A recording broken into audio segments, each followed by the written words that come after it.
Assalamualaikum. Waalaikumsalam, Salam. Abang. Saya kira Waalaikumsalam. kita sama-sama punya sebuah panggilan untuk membuat kehidupan di Indonesia. Kita dengar dulu ya Pendeta Andre Tunggal membahas agama Islam ya. Nanti kita reaction bareng-bareng. Masing-masing umat beragama punya kewajiban untuk melakukan itu, ya. Saya kira begitu. Yes. Mari kita lanjutkan teman-teman ya. Oke. Kita lanjutkan teman-teman.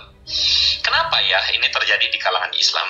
Saya sebelum ngomong lebih lanjut, saya mau tanya sama teman-teman.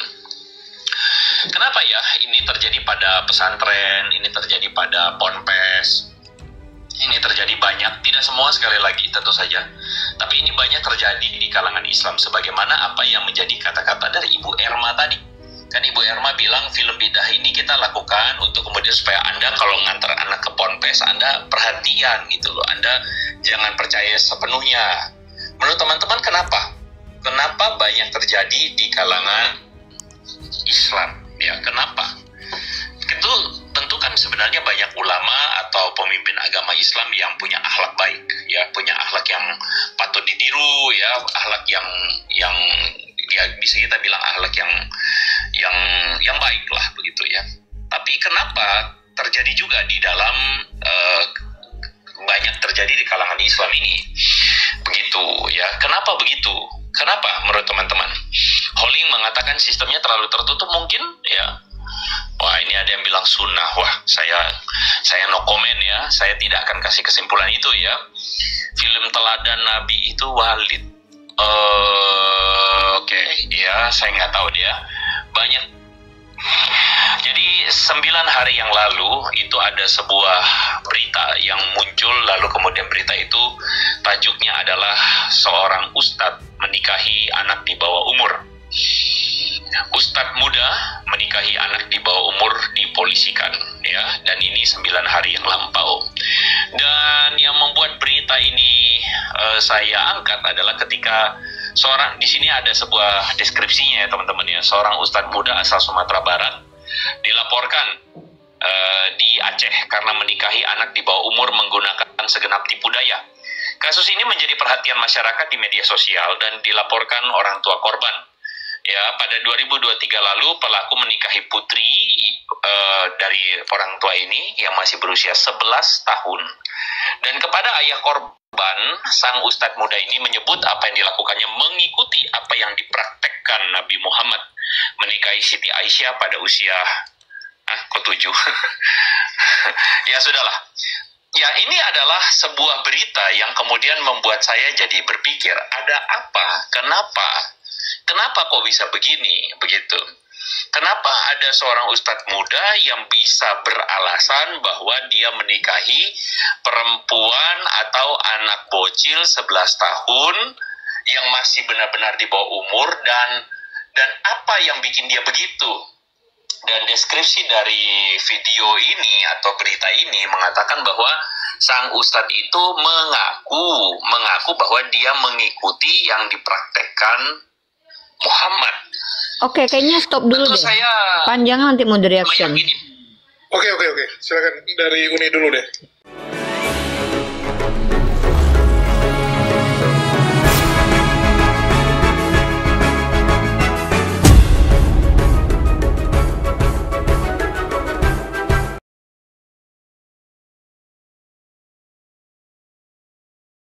Oke, bismillahirrahmanirrahim. Assalamualaikum warahmatullahi wabarakatuh. Kita menjawab pertanyaan aja ya. Waalaikumsalam warahmatullahi Ya, pertanyaannya adalah kenapa ada oknum yang mengaku-ngaku mengikuti Nabi Muhammad tapi untuk kepuasannya sendiri? Yang pertama adalah kalau ditanya kenapa, maka jawabannya adalah mereka yang bisa jawab.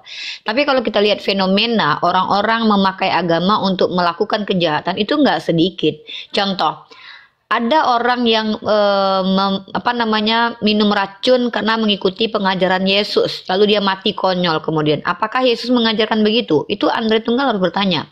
Atau misalnya ada anak yang menumbalkan bapak yang menumbalkan anaknya kemudian, atau ini ada kasus-kasus ya kayak orang ngaku Yesus ya. Ini aku pernah kemarin bahas manusia mengaku Tuhan gitu loh. Karena itu bisa jadi mencontoh Yesus yang memang hadir ke dunia mengaku sebagai Tuhan. Kemudian dia dirajam gitu.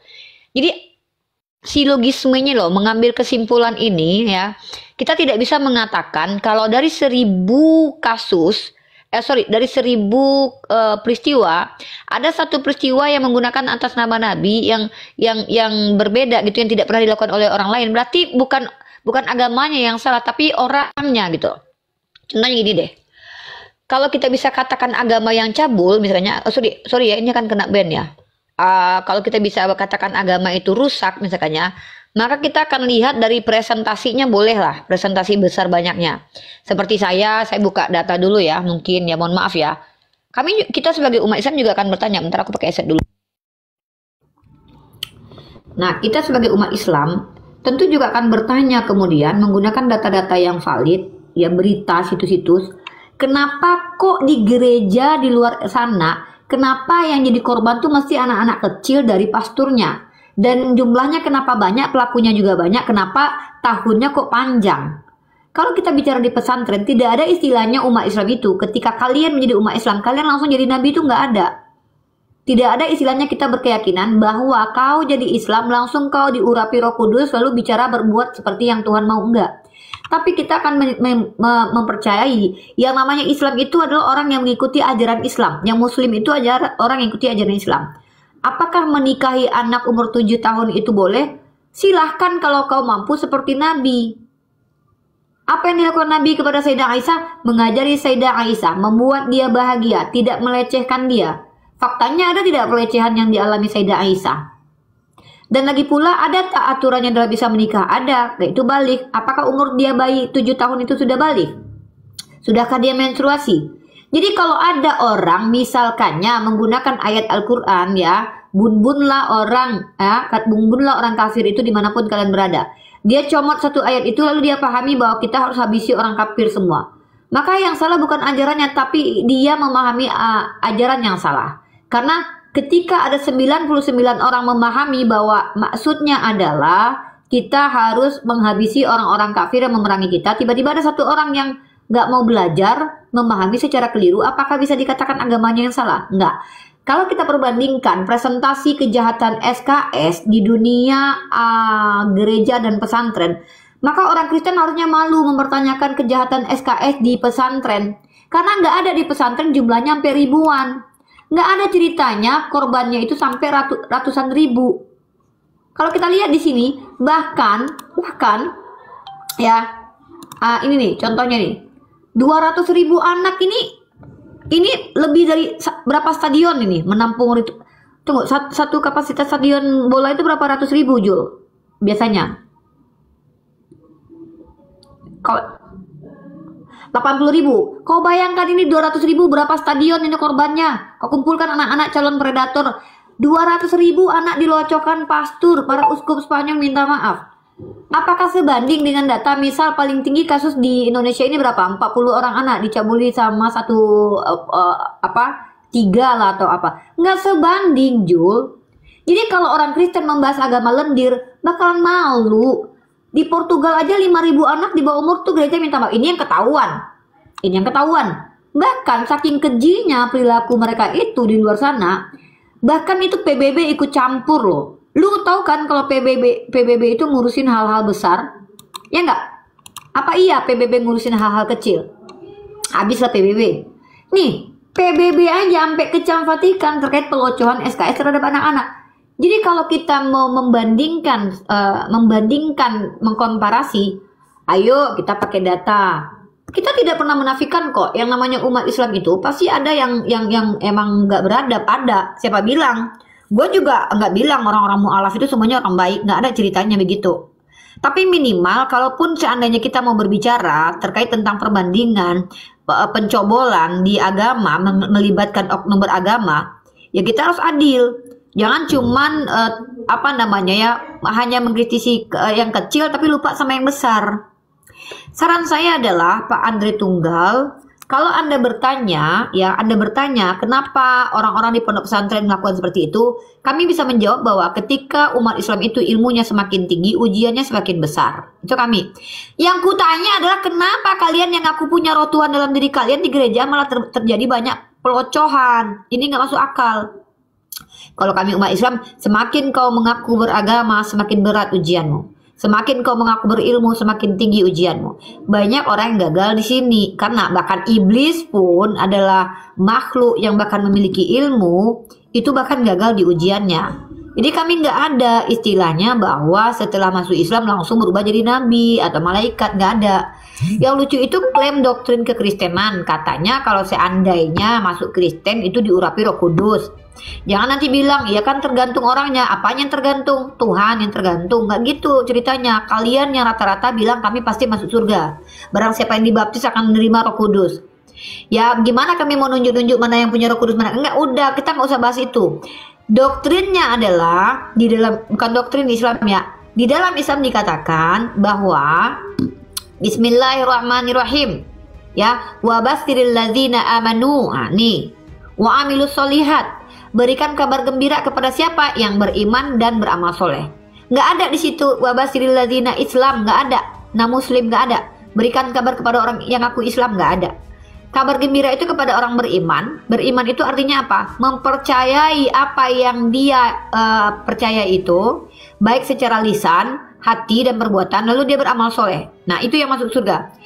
Bahkan orang yang pertama masuk neraka dalam Islam adalah para hafiz Quran yang Al-Quran itu tidak berguna buat dia dan dirinya, buat dirinya dan agamanya. Atau mereka yang berilmu tapi ilmu itu tidak berguna bagi dia dan agamanya. Atau mereka yang kaya, kekayaannya tidak berguna bagi dia dan agamanya. Justru membuat dia semakin sombong. Kita gitu, Andre, ya. Tapi kalau di Kristen kan lucu. Ini baru jadi polemik nih. Di Kristen mengaku Yesus sebagai Tuhan punya Roh Kudus. Artinya ada Roh Tuhan. Roh Tuhan yang bekerja kan. Kenapa justru kebanyakan pencobolan SKS itu di gereja di luar negeri sana? Dan lagi pula juga di gereja Indonesia bukannya nggak ada pencobolan, ada. Ada kok. Kita bisa tunjukin data kok. Cuman mau kita bandingkan terus menerus. Kalau bandingkan yang universal lah. Gitu. Ya silakan.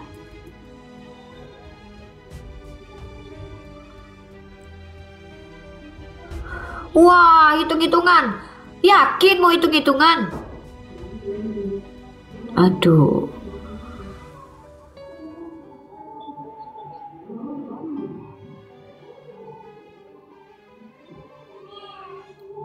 Di Indonesia maksudnya. Oh. Rasio lah.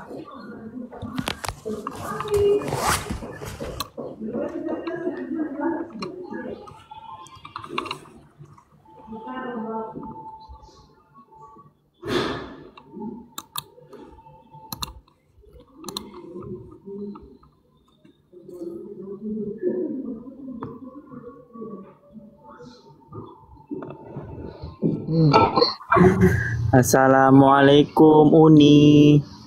Waalaikumsalam. Aku nanya Uni yang habis kucing.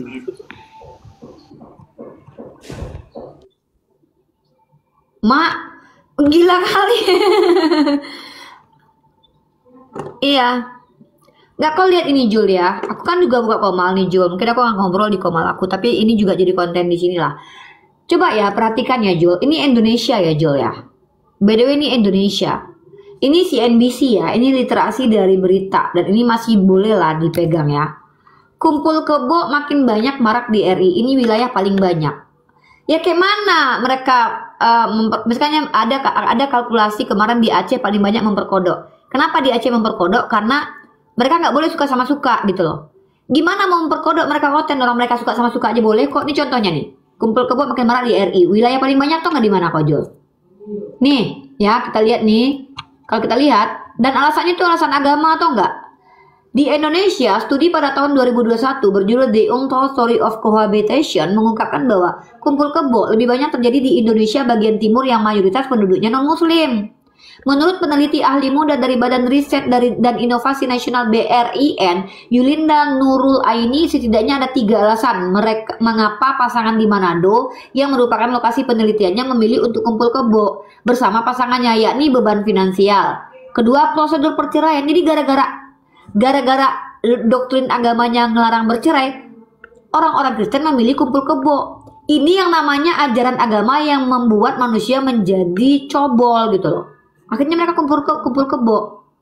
Nah, tapi kalau kita bicara tentang para yang diustadkan itu melakukan pelocohan SKS, pertama kita harus tahu nih, kita nggak bisa menafikan sistem pendidikan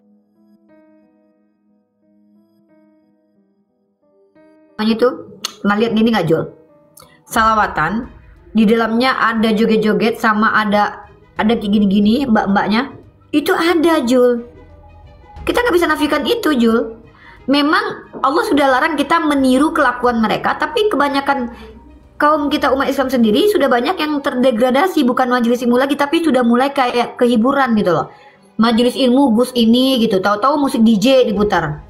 Jadi kita memang nggak bisa menafikan yang namanya kelakuan manusia itu memang banyak yang rusak, dan itu juga diakui oleh Nabi sendiri dalam hadis bahwa kehancuran umat Islam itu dari Islam sendiri gitu loh. Dan apakah kita pernah ngaku-ngaku kita punya Tuhan? Enggak. Apakah kita pernah mengaku-ngaku bahwa ketika masuk Islam pasti kau selamat? Justru kan kita realitas bahwa yang pasti masuk surga itu adalah orang yang patuh kepada ajaran Allah, beriman dan beramal soleh. Kau ngaku Islam pun belum tentu kau Islam loh, karena kau cuma ngaku doang kan gampang ya. Ngaku doang kan gampang ya, Julia. Implementasinya yang susah. Maka ketika kita mau membandingkan secara rasio, justru sebenarnya ini bentar, ini si Yuni apa sih? Enggak, kecuali Yuni udah diizinkan ngomong sama host, kecuali aku udah disuruh berhenti ya. Yuni jangan ke Oten dong, motong-motong ngomong dong. Udah kebiasaan temenan sama Oten nih, makanya ketemenan zaman Oten, kelakuannya jadi ke Oten. Iya, kalau disuruh ngomong baru ngomong. Kata Sayyidina Ali bin Abi Thalib, berhentilah, lebih baik kamu banyak diam sampai disuruh ngomong daripada banyak bicara daripada disuruh diam gitu loh.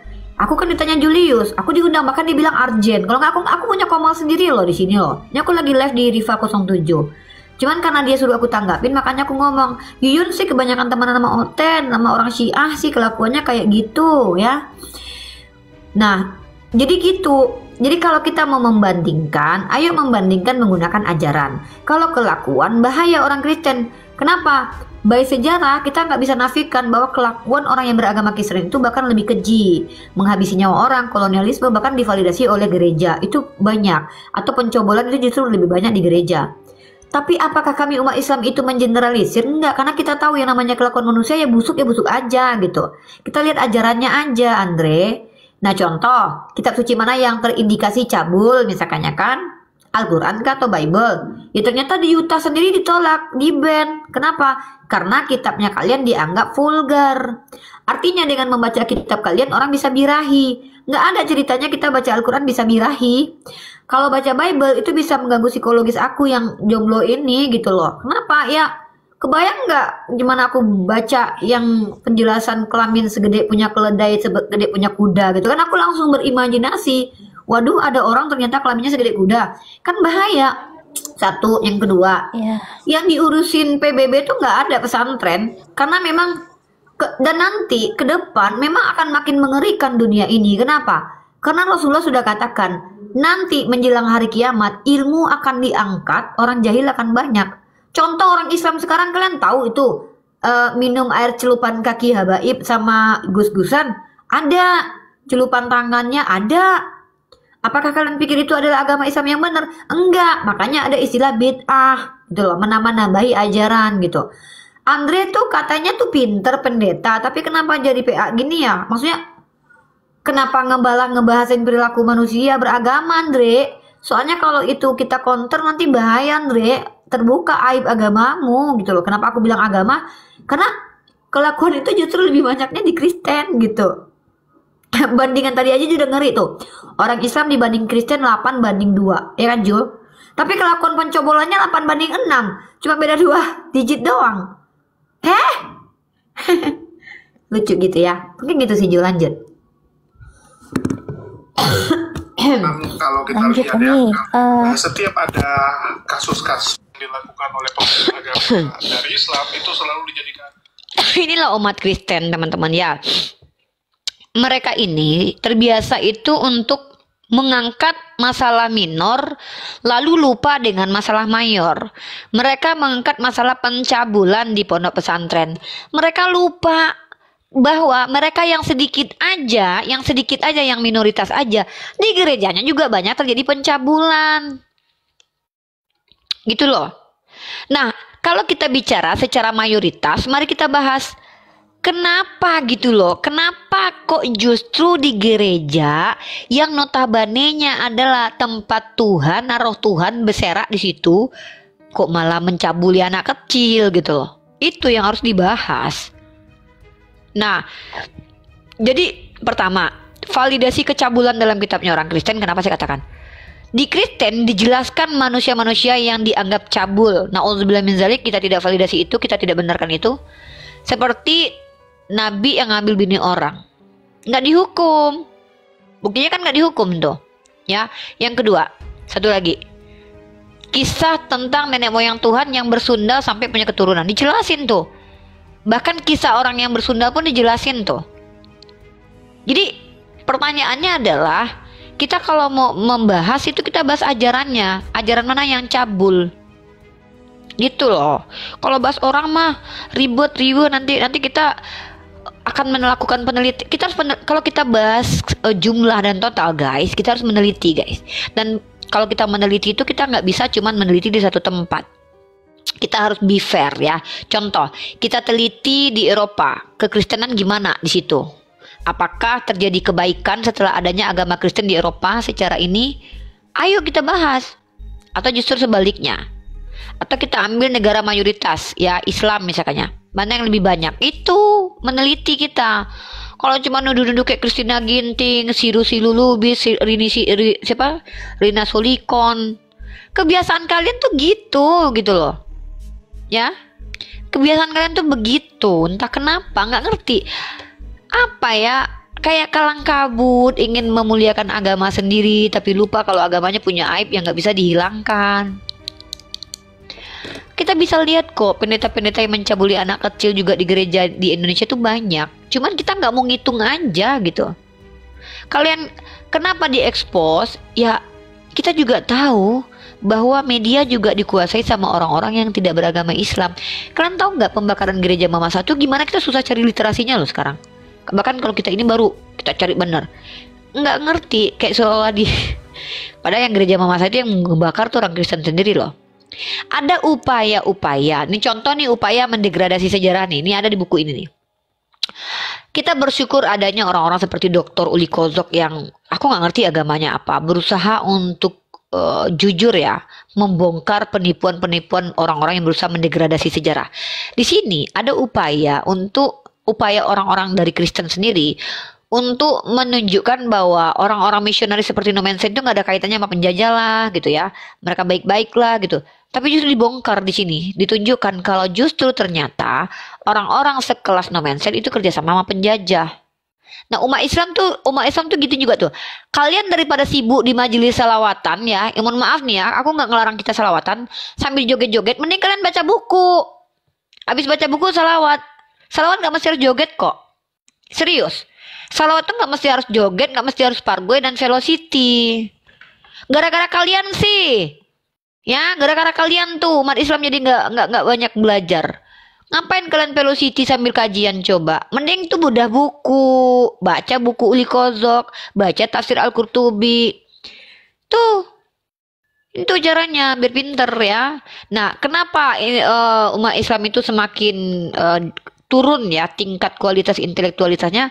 Pertama udah takut bicara yang benar, karena ya takut sama pemerintah lah, takut kehilangan harta lah, punya penyakit duhaan. Yang kedua, mereka sadar bahwa memang ilmu itu hal yang membosankan. Akhirnya mereka tidak berminat kepada ilmu. Makanya aku tuh kecewa ketika ada orang-orang yang berilmu di kalangan umat Islam tuh diam. Kalian profesor, doktor ya diam. Mohon maaf nih Pak dosen-dosen ya. Mohon maaf nih. Sementara aku yang mahasiswi di sini, aku di sini yang berbicara. Harusnya tuh yang bicara tuh antum semua yang berilmu ini. Ya, nih mohon maaf nih, kayak kemarin tuh Pak Taufik Ar-Rahman tuh alhamdulillah tuh seorang arkeolog. Beliau berbicara banyak ilmu yang kami dapat tuh. Ayo sinergi dong. Jangan tiru Kristen di mana yang bicara tuh Elia Meron yang belum jelas keilmuannya tiba-tiba udah jadi pastor, Edis yang atau sekolah di mana tiba-tiba jadi pendeta, ya kan, bentar lagi jadi Tuhan tuh ditumbalin. Siapa lagi? Lina Wijaya, Murtadin yang nggak tahu sekolah di mana tentang agamanya. Kita nggak boleh juga kayak gitu. Umat Islam jangan yang bicara itu orang nggak bersekolah, yang nggak berilmu. Jangan. Yang bicara tuh yang sekolah, yang berilmu. Inilah gara-gara nggak mencintai ilmu. Yang ini enggak, yang kuliah-kuliah S1 pada lari ke belakang. Kalian-kalian yang mohon maaf ya, aku punya loh teman-teman yang aku tahu dia berilmu, dia nggak berani bicara. Kenapa? Ya takut. Takut nanti gelarnya dicopot. Persetan dengan gelar akademis. Ya, persetan dengan ya karena dia ASN mungkin takut nanti itu dia penyakit wahan. Penyakit wahan ini adalah penyakit di mana orang-orang tuh takut dengan kematian karena mereka mencintai dunia secara berlebihan. Akhirnya apa? Nabinya dibilang pedofil, diam. Udah biarin aja, ngapain dijawab-jawab? Bawa dalil lagi di hadapan kita. Tidak baik berdebat, diamlah, kita berdebat walaupun itu benar. Kita nih udah berperang guys, gitu. Jadi aku tuh nggak perlu kesel sih sama kalian yang berilmu tapi nggak berguna buat peradaban. Serius, aku nggak perlu kesel. Karena aku yakin kok, ketika zaman itu sudah gelap, Allah yang Maha Rahman itu akan mengutus orang-orang yang memang mencintai Allah. Akan dihadirkan Salpasaribu, Jai, yang mereka tuh nggak masuk pondok pesantren, tapi kecintaannya kepada Allah melebihi kalian yang bisa jadi di pondok pesantren.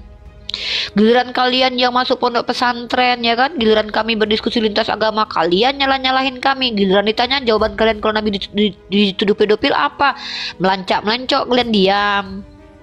Jadi aku tuh nggak nyalahin orang mondok juga sih, karena mereka kan punya adab yang tinggi dibandingkan aku yang cuman kuliah doang kan.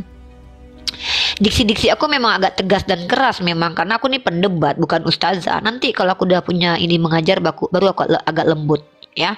Ini nih bukan lagi tempat ini tempat berdebat. Kenapa harus diksinya keras? Yang kuhadapi itu adalah penyembah orang Yahudi yang mereka itu ngeyel gitu. Nah jadi aku harus keras diksinya supaya mereka sadar gitu loh, gitu ya.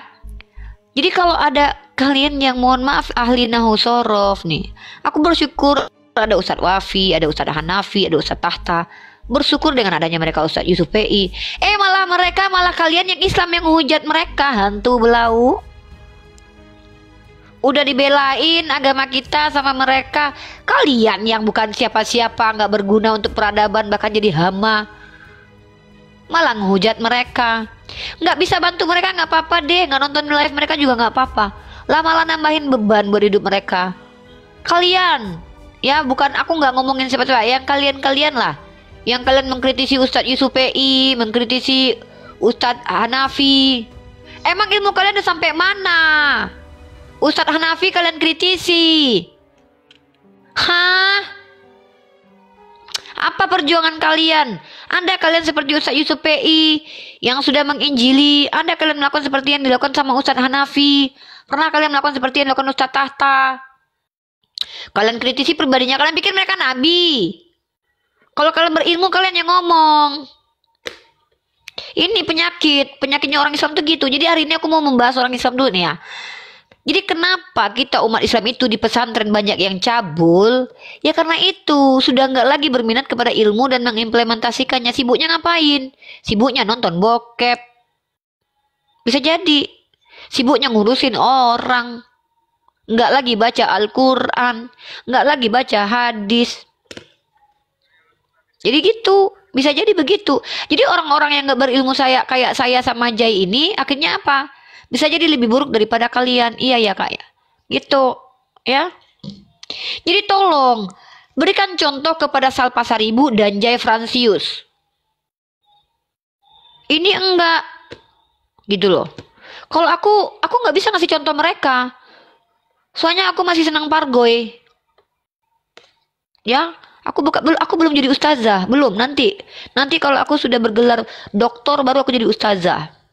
Itu pun kalau aku udah bisa bahasa Arab.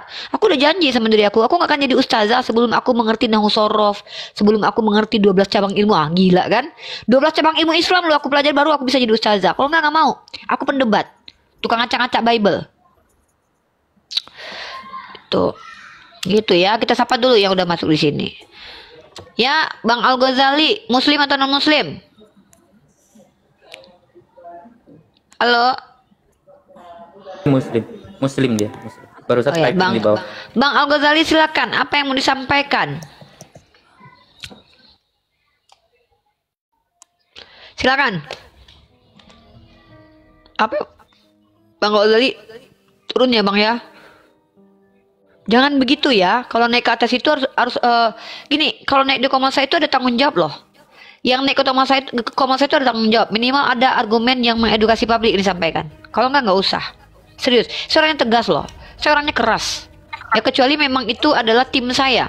Ya mungkin moderator kah, host kah, ya atau teman saya nggak apa-apa. Ya Aziza.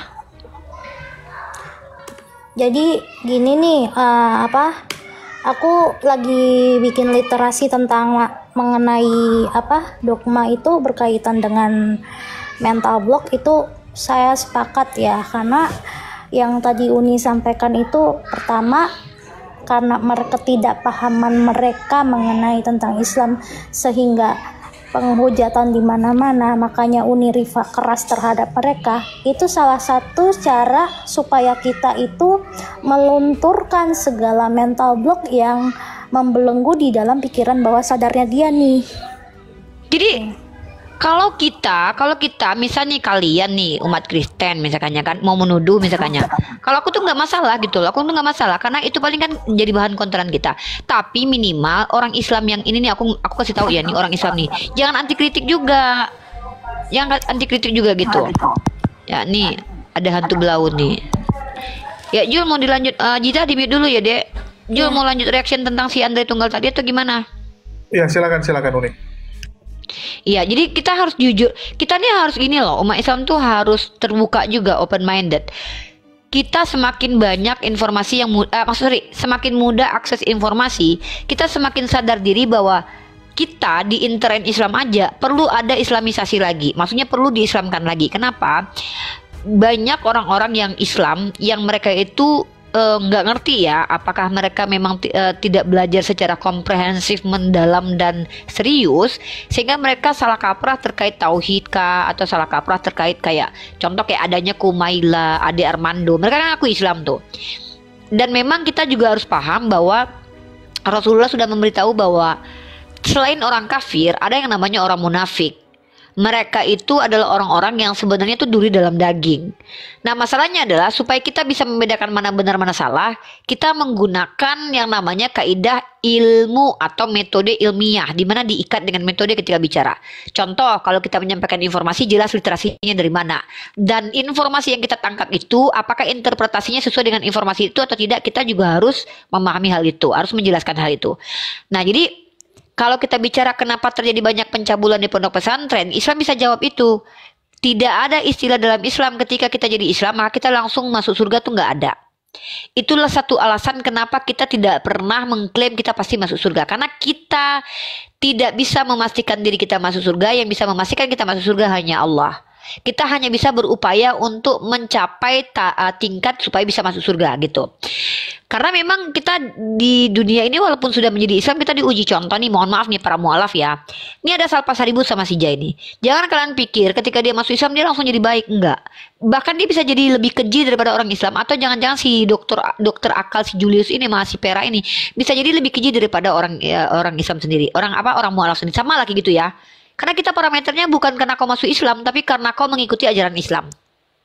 Masalahnya ketika ada anak-anak yang dinikahi umur 7 tahun karena ngikutin Nabi, ada tidak perintah khusus dari Nabi untuk orang itu? Apa dalil yang dia pakai? Ngikutin Nabi. Kalau mau ngikutin Nabi yang totalitas dong. Totalitas kalau ngikutin Nabi. Ya, hiduplah miskin bersahaja, nikahi juga janda-janda, hidupi mereka dengan baik dan benar. Semua sampaikan apa firman Allah. Ikuti totalitas, jangan kau ambil yang privilege kepada Nabi, kau lupa tugas Nabi itu lebih besar daripada privilege-nya gitu loh. Nah ini tuh orang Islam nih, aku lebih fokus ke orang Islam dulu. Sebelum kita mengkritisi orang Kristen, aku lebih fokus ke Islam dulu nih. Yang kedua, coba lihat sekarang bagaimana majelis ilmu yang kita lihat. Itu aku bersyukur dengan adanya Gus Pixman namanya itu. Gus Pixman ini salah satu content creator yang banyak menyatir para kaum Islam yang ya ke oten-otenan gitu. Lagi majelis ilmu nih, salawat gini-gini jogetnya. Mending ikut tante ke diskotik aja, Neng. Ya kan? Ngapain gini-gini? Nah, orang-orang seperti inilah yang ketika mereka itu ngakunya majelis ilmu, tapi justru di situ mereka melecehkan Islam. Mereka lagi majelis kajian nih, diputar sama musik ajeb, kecak. Hei, ini majelis ilmu nih. Judulnya apa? Mafia selawatan. Joget-joget kayak di Karbala sama Blackpink. Itu ada. Kita mau bilang apa? Kita mau bilang apa coba? Tapi giliran kajian ilmu, enggak Bang Laskar Almasi, jangan bilang hanya di Jawa. Enggak, aku nggak suka kayak gini nih ya. Aku bilang ya, di Sumatera Barat juga ada. Aku ini orang Sumatera Barat. Dulu ada satu buku yang dibuat sama orang Sumatera Barat mengkritisi Sumatera Barat. Orang Sumatera Barat ngamuk dong, marah. Karena merasa aibnya kebongkar gitu. Nggak boleh orang Minang itu punya prinsip. Iya katakan iya, tidak katakan tidak. Itu harusnya. Kenapa? Karena memang adat Basyandi syarat Basyandi kitabullah, Al-Quran gitu loh. Kita nggak boleh bilang mayoritasnya NU ya. Aku nggak mau. Ini Bang, mohon maaf ya. Ini mohon maaf nih. Ini namanya ketika aku bilang, ketika kita mengkritisi beberapa perilaku umat Islam, kita langsung buat stiker tuh. Oh, dari NU, orang Jawa. Ngapain itu yang kita bahas? Kenapa kita nggak belajar gitu? Kita nggak usah kayak gitu. Ini yang paling saya nggak suka tuh. Saya nggak suka tuh giliran ada yang baik tuh. Oh, dia orang Aceh. Oh, Aceh berarti hebat. Oh, ada orang Jawa, ini orang Jawa. Ya Allah. Kenapa kita nggak belajar sih bahwa Islam itu hancur karena ini? Menganggap nasabnya paling baik, keluarganya paling baik, keturunannya paling hebat, kampungnya paling keren gitu loh. Jadi gitu Bang Dedeo ya. Bang Dedeo juga nih. Jadi sebelum kita mengkritisi agama orang lain, mari sama-sama kita kritisi juga. Kita nggak nafikan. Semakin gampangnya informasi yang kita dapatkan, kita akan mendapatkan informasi bahwa memang baik ustadz yang diustadkan pun ada yang homo juga. Ada pencabulan juga. Tapi masalahnya pertanyaannya kenapa cuman itu yang diangkat? Kenapa yang di gereja tidak diangkat? Nah, ini juga menjadi pertanyaan. Apakah tidak ada di gereja? Kecuali di Indonesia nggak ada gereja yang mencabuli pastor atau pendetanya. Baru keren tuh. Ya, gitu ya teman-teman ya. Jadi mari kita perbandingkan lagi sekarang. Kalau kita lihat, mari kita lihat dari ajarannya dulu. Kitab mana yang terindikasi cabul? Apa definisi cabul? Cabul itu adalah perbuatan dan perkataan yang tidak senonoh. Contoh, kita lagi ngebahas sesuatu yang konteksnya serius nih ya, tiba-tiba bicara tentang buah pelir, misalnya, mohon maaf, itu terjadi ada dalam Bible, itu bahasa Bible ya. Aku soalnya pengkaji Bible, jadi kadang bahasa Bible itu aku nggak berani. Maaf teman-teman, aku nggak boleh. Di dalam iman Kristen itu ada perintah jangan mengganti firman Tuhan, guys. Jadi kalau tulisannya pelir, aku terpaksa baca pelir ya. Maaf banget nih. Di Islam memang ini kalau ustadz aku nonton nih kayak, ya ampun Rifa, mulut kamu kurang ajar. Aku paham ustadz, mohon maaf ya ustadz sih nggak ngerasain baca Bible. Di situ tulisannya pelir ustadz. Ya, maaf ya. Nggak boleh kita pelintir kitab suci orang. Kalau aku ganti sama Anu nanti wah kurang ajar ganti firman Tuhan, kan nggak baik buat aku sendiri. Jadi artinya kalau kita bicara perpeliran itu kita lihat konteks dulu. Misal kita lagi bicara tentang bagaimana cara supaya alat vital laki-laki dan perempuan itu tidak bermasalah. Baru kita bahas di situ tuh nggak cabul, namanya kayak dokter gitu. Tapi ini kita lagi bicara tentang bagaimana tutorial orang lagi nggak berantem, tiba-tiba kita bahas pelir. Itu baru cabul. Cabul namanya. Apakah itu ada di Islam? Ya tunjukin. Ada tidak di Islam? Tiba-tiba konteks ayat Al-Quran bicara apa? Tiba-tiba ngomongin kelamin tuh. Ada nggak? Ada nggak di Islam mengumpamakan sebuah peristiwa dengan hubungan badan tuh? Nggak ada, cuma di Bible doang kayak gitu. Nah, maka mari kita bandingkan mana kitab suci yang cabul. Itu dulu tuh, cabul ya. Mohon maaf nih ya, kita perbandingkan mana kitab suci yang cabul. Yang kedua, mana nabi-nabinya yang cabul. Nabi Muhammad kan dituduh cabul, pembuktiannya kan nggak ada. Tapi kalau nabinya di Kristen, Hosea bersundal sampai punya anak-anak sundal. Daud ngambil bini orang, katanya dia nabi. Kemudian Yesaya telanjang bulat 3 tahun. Gimana itu? Normalisasi itu. Kalau Nabi boleh telanjang gitu. Ya. Belum lagi kalau kita bicara tentang bagaimana Tuhannya orang Kristen menggambarkan persundalan dengan adanya hubungan badan gitu. Belum lagi kita bicara tentang nenek moyang Tuhannya orang Kristen yang meniduri menantunya. Dan Daud berjoget sambil nggak berbusana. Jadi Lut Kita tuh juga, membandingkan ajaran. Ya deh. ada Lut juga itu, ada Nabi Lut juga itu kan dituduh mereka incest nggak juga menganggap itu. deh. Iya, tapi mereka nggak Lot menganggap kan. Nabi Lot nabi deh. Jadi kita ambil yang dianggap mereka nabi. Abraham juga. Aku udah rangkum sih Nah. semua itu. Ada Abraham juga itu. Abraham kan dikatakan takut sama Firaun daripada takut sama Allah. Ngeri kan? Bukan cuma Ada itu, itu. Abraham dikatakan punya gundik loh. Nah, Purna Gundi juga 300 gundi dan berapa Itu Daud. 700 ini. Nah, kalau Nabi Ibrahim dibilang punya gundik namanya ketura. Abraham Salomo mengikuti juga. pada Tuhan katanya. Iya, Ya, Salomo jadi juga tuh. naudzubillah min dzalik ya, Banyak dihujat semua nabi-nabi kita ya. Nah, itu satu ya, kitab suci, nabinya, Tuhannya. Nah, ini yang masalah. Kenapa? Kalau kita bicara tentang ajaran, kalau ajarannya disepakati begitu, maka mayoritas pencabulan itu justru normal kemudian terjadi karena memang di ajarannya, di kitab sucinya begitu. Tapi kalau di Al-Quran tidak ada ayat cabul, Nabi Muhammad tidak pernah melakukan kecabulan, ulama-ulama terjaga dari kecabulan. Kalau ada yang mengaku berislam dia cabul, ya bukan Islamnya yang salah. Itu loh. Ya. Ini orang Kristen belajar sama Ibu Dobol loh. Kapan kalian pinternya? Gini terus kalian, sekelas pendeta aja kayak gitu ya. Apalagi kalian jemaat awam. Ayo, kalau mau unit transfer ilmu naik ke sini. Kalau nggak juga nggak apa-apa, di bawah aja typing ya. Nah, kalau kita bicara lagi-lagi saya berbicara nih. Lagi-lagi saya berbicara nih. Mau komparasi itu yang adil. Yang adil lah. Kalau kalian lihat di Indonesia, misalkannya kan di Indonesia gitu, di ponpesnya ada begini ada begitu. Ya memang bahkan ada pondok pesantren yang ajarannya menyimpang tuh ada. Saya pernah melihat sendiri, bahkan dari kalangan keluarga saya sendiri, yang bahkan dia bilang bahwa sholat itu cuma sekali aja, seumur tergantung dianya mau sholat atau enggak gitu. Tapi lama gitu. Dan masalahnya pemahaman ini dapat dari mana? Nggak ada ayatnya. Jadi orang-orang sesat tuh banyak gitu. Ya, jadi ini yang perlu kita bicarakan. Kita jujur-jujuran aja gitu ya. Ya mungkin yang lain ada yang mau disampaikan. Jai, Sal, Jo sama Pera ada. Silakan. Ada yang mau disampaikan nggak? Halo? Oke, lanjut ya. Lanjut. Aku mau kirim Nah, barang. Kita sebagai orang Islam juga nggak boleh anti kritik. Sebenarnya apa yang terjadi di kalangan umat Islam itu sendiri itu menjadi bukan memukul kita sehingga kita ini enggak, tapi menjadi introspeksi diri bahwa bagaimana sistem sekolah di Islam itu harus diperbaiki gitu loh.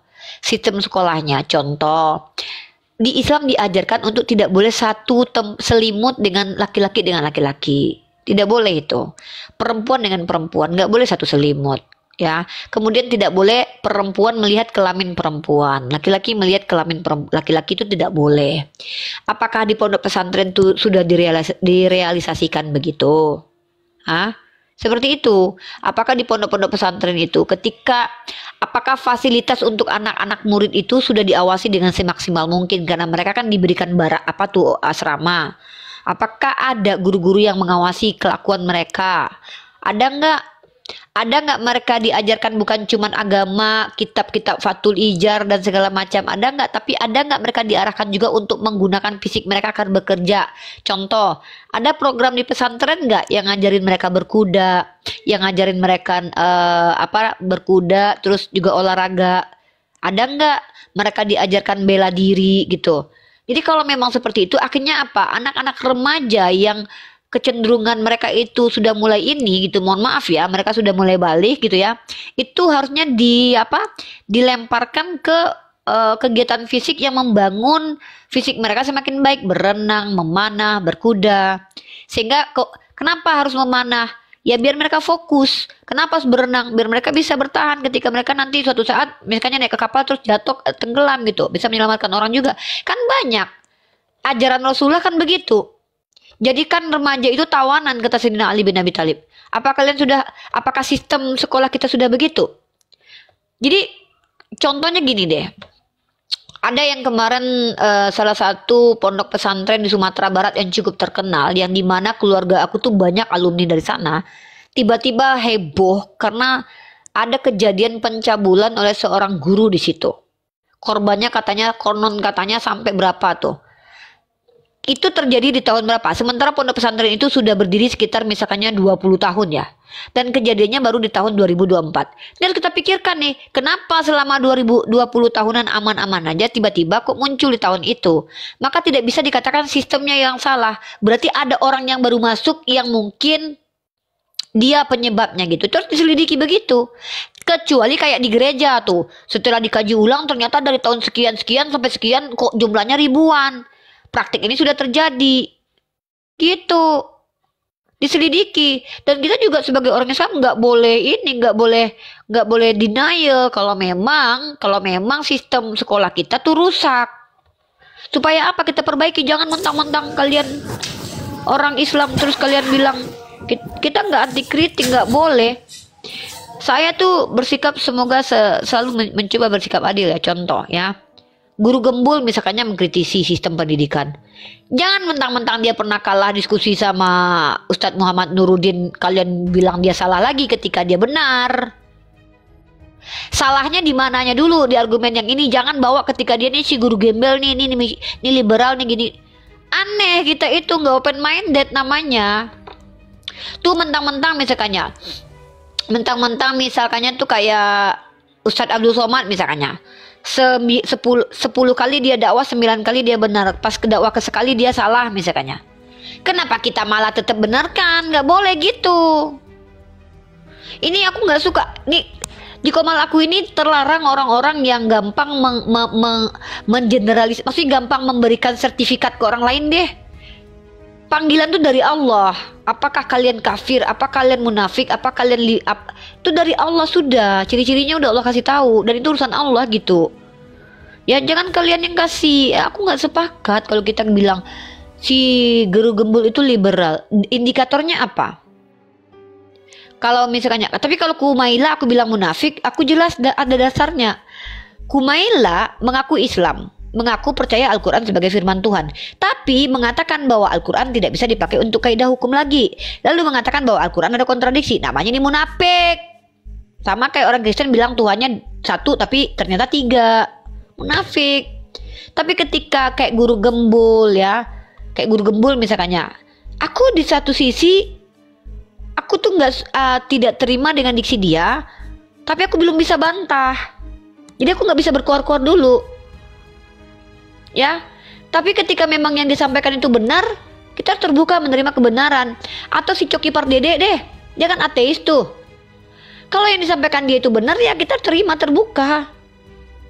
Oh jangan mentang-mentang dia ateis terus kita tolak semua informasi dari dia. Nggak juga, nggak boleh begitu kita. Ini nih karena ketakutan kita, jangan dibahas di depan umum Uniriva masalah intern Islam. Ah ini nih, denial dulu, mental block. Padahal ketika kita membahas intern kita yang bermasalah, setidaknya juga itu bisa membuat kita introspeksi diri gitu. Contoh kayak ada mualaf, nggak semua mualaf itu baik, ada yang kayak setan kelakuannya kayak dajjal malah. Tapi nggak perlu kita bongkar aibnya, orangnya nggak perlu kita sebut. Karena Allah saja ketika menjelaskan tentang Firaun, nama aslinya nggak disebut tuh. Nggak perlu kita. Oh apologet juga ada yang kayak kelakuannya kayak ini kok, kayak dajjal, lanaktullah, ada apologet. Ada apologet itu kelakuannya kayak babi-babian, ada serius. Tapi kita nggak perlu sebutkan namanya, nggak perlu. Ngapain gitu? Ngapain? Kita bukan membahas tentang orangnya secara pribadi yang bisa berubah kapanpun karena hatinya di tangan Allah. Tapi kita bahas perilakunya yang bisa jadi juga perilaku kita gitu.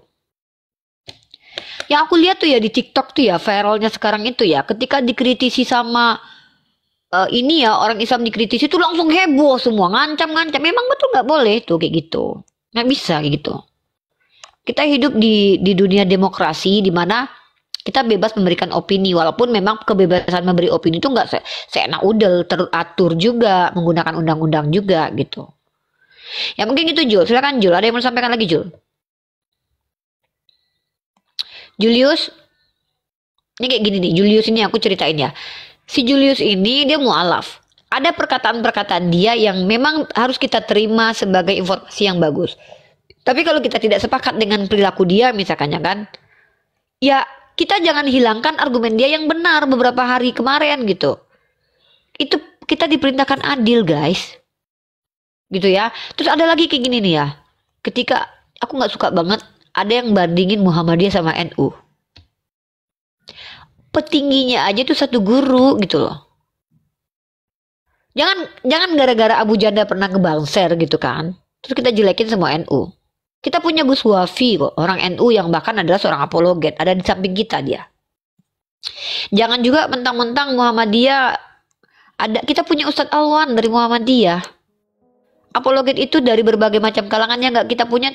Bahkan kita ya Syiah, ada satu Syiah yang sering juga saya tanya-tanya, yang dulu sekarang udah jarang dia, namanya Ustadz Faisal tuh.